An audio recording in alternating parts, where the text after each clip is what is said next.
సైలెంట్గా ఉండండి. ఏమంటున్నాడు? టీటీడీలో తెలంగాణ వాళ్ళకి పదవులు లేవా?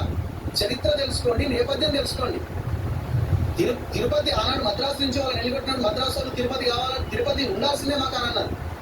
దాన్ని తెలంగాణ నుంచి ఒక డైరెక్టరు, తమిళనాడు నుంచి ఒక డైరెక్టర్, అది అగ్రిమెంట్ లో భాగంగా ఖచ్చితంగా ఉండాలి, మ్యాండేటరీ. అది యాదగిరి గుట్ట అనేది తెలంగాణ, ప్యూర్లీ తెలంగాణ టెంపుల్. అది నువ్వు వాళ్ళని తీసుకొచ్చి ఇలా పెట్టుడేందయ్యా? ఎవరు చెప్పింది నీకు? సో ఇంత అరాచకానికి పాల్పడుతున్నాడు. ఒక దగ్గర కులం పనికి వస్తున్నది, ఒక దగ్గర ప్రాంతం ఆంధ్ర, ఒక దగ్గర చంద్రబాబు నాయుడు. ఆయన ఈక్వేషన్స్ ఆయనకు ఉన్నాయి. సో సీనియర్ కాంగ్రెస్ నాయకులు చెప్పుకున్న మీకేమి ఈక్వేషన్స్ ఉన్నాయి, కాంగ్రెస్ పార్టీకి ఏమి ఈక్వేషన్ ఉందో మీరు తెలుసుకోండి. తెలంగాణ ప్రజలు ఆల్రెడీ డిసైడ్ అయిపోయి తెలంగాణ ప్రజలు తెలుసుకుంటున్నారు. ఇప్పుడు ఇంత జరుగుతుంది కదా, ఎక్కడ పోయిరా బీఆర్ఎస్ నాయకులు? ఎక్కడ పోయిరా? రోజుతో ప్రెస్ మీట్ తెలంగాణ భవన్లో పెట్టుడు, ఆడో ధర్నా చేసుడు. మీరు తెలంగాణ పేటెంటా? మీకు సిగ్గుండాలి కదా మీకు కూడా. ఎందుకంటే జిహెచ్ఎంసీ ఓట్లు పోతాయి.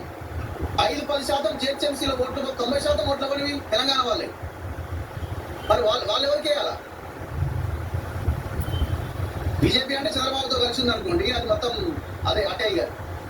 సో ఇంత భయంకరమైన కుట్ర జరుగుతుంది. ప్రజలు ఆలోచించాల్సిన అవసరం ఉంది. ఈ పోరాటం కంటిన్యూ అవుతుంది. ఎట్టి పరిస్థితుల్లో వదిలిపెట్టే ప్రసక్తే లేదు. Thank you.